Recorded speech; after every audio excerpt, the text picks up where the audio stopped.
So without any further ado, I'm going to call Jason Tutin from Leeds Libraries to come up and give his presentation. Thank you, Jason. Thank you very much. Thank you very much. Thank you very much. Hello, thank you. So I'm going to talk about 100% Digital Leeds, which is a city programme that the Library Service is leading. So I work for Leeds Libraries. There is definitely some digital inclusion activity happening in our libraries. Any of you who are from Library Services will recognise some of the stuff. But more than that, we're leading this programme on behalf of the wider city. So what is 100% Digital Leeds? It is that. And in terms of a definition of digital inclusion, the bottom line in that middle paragraph is around everyone having the skills they need to improve their lives. So yes, it's absolutely those people who've never been online before, but it is also those people who can do a bit but can't do everything that they need to be able to do to improve their lives. So that's how we're defining people that we want to help. And starting furthest first, so starting with the people who are the furthest from inclusion on the basis that as we include those, we will reach others.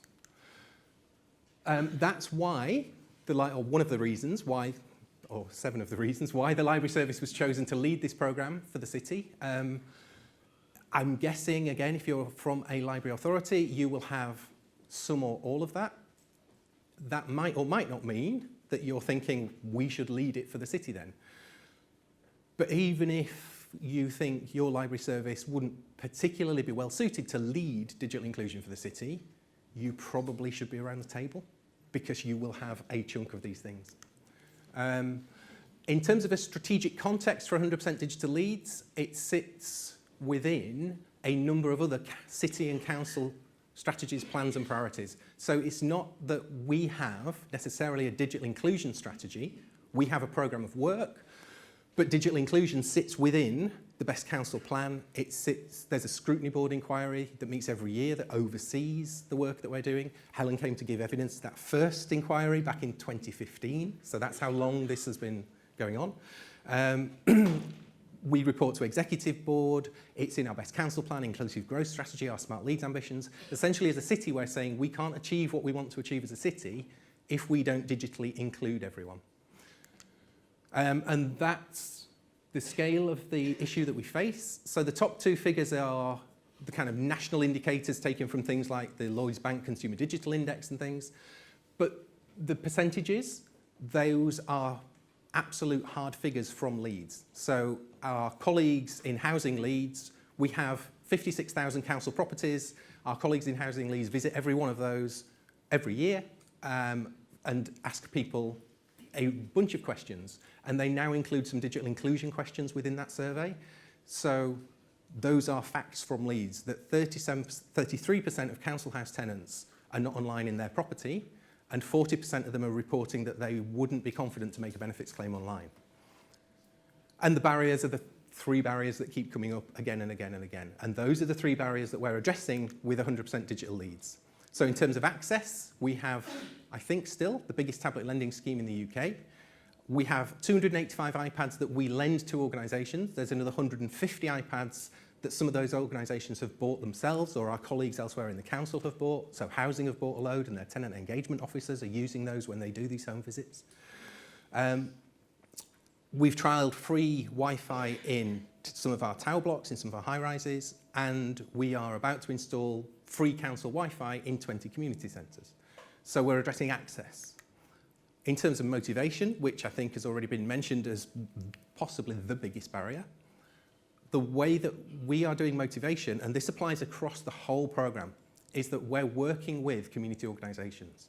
So we're our own, if you like, our own mini little Good Things Foundation, building those networks of community organisations in the city, because those community organisations know best the people that they work with.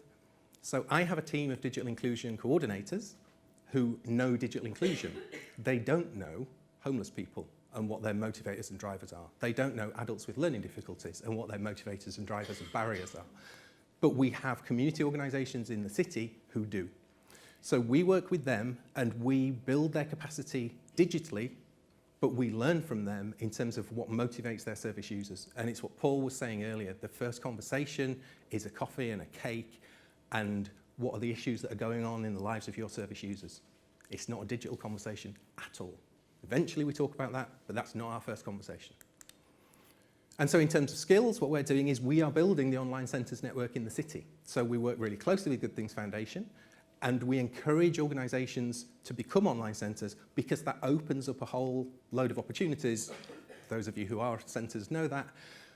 The other thing it does for us, though, is it gives us that city perspective. So we can get figures from all of those centres who are doing Learn My Way. We can get those reported anonymously, but that gives us a city picture.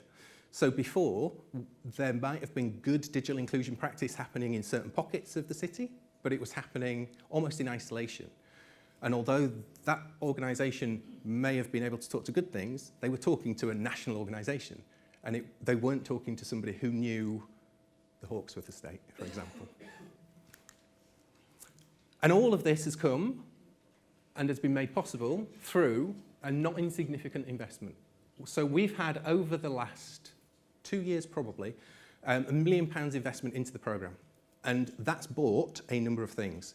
The most important, from my perspective, sorry, bang the microphone, is a permanent team of digital inclusion staff that work, to me, based within the library service, but working across the city with all of those community organisations. It's paid for a tablet lending scheme. It paid for a contract with Good Things Foundation, because when we started this, we hadn't done it before. So it was nice, actually, to have Good Things Foundation bidding to us for some money. It was a change of focus. But essentially, we went out to tender and said, we're looking for an organisation that's done this at scale and can advise us and make sure it's sustainable. And Good Things Foundation were that organisation. So the money is paid for, as I mentioned, putting free Wi-Fi in more places, £100,000 in grants that we've just awarded to 15 community organisations so they can do more with digital inclusion. We had 60 applications into that fund. Some of them bought tablets, having borrowed our iPads for a number of months to build up the evidence of the impact that those tablets were having with their service users. They then applied to us for the funding and bought their own. And we are doing a widening digital participation pathfinder, and that's focused on dementia, which I'll mention in a sec. But I think, interestingly, and that, again, is a sort of rhetorical question as to where that funding has come from, if we'd gone to any bit of the council or anywhere else and said, please, could you give us £1 million, we probably would not have got it. But we started small. So the tablet lending scheme started with a grant from Good Things Foundation, £10,000, bought us 20. But the evidence of that helped us to build that business case and move to a more sustainable model so that we now have hundreds. And yeah, funding from a whole range across the council, because the benefits of digital inclusion accrue back to all those places. So it's easier to make the case, it was for us, that you give us a bit of the funding, you'll get some of the benefit, rather than saying to one department, give us £1 million, because they will then say, but we won't see £1 million benefit. And my staff, my team were appointed just over a year ago, so these figures are about a year's worth of activity. And it's over 100 local community organisations who are part of that 100% Digital Leeds network now. And you can see some of the other figures there. In terms of some of the organisations that we're working with and some of the impact, Specialist Autism Services work with adults with autism. Again, we're not the experts in that. We wouldn't know what would motivate those people, but this organisation does. So we enable them to be more digital, and they then know how they can apply those digital skills and services with their service users. And we haven't got a tower in Leeds. They took the iPads to Blackpool. So that's why the picture is what it is. This is the Dementia Pathfinder that I mentioned, where we're using virtual reality, we're using Alexas, we're using more innovative technology, but again, we're going to where the people are. So we're at the dementia cafes, we're at the memory groups, and it's my coordinators who are working to upskill the staff and volunteers at those groups and enable them to be digital champions so that we can see the impact. Turning Lives Around, work with young people who are homeless or at risk of homelessness. Again, not a client group that we would have any expertise in, but that was one of the organisations who bid to our Digital Inclusion Fund and has got £10,000 to expand the work that they're doing. That's me. Those are my contact details. I think we're doing Q&As together as a panel later. Thank you very much.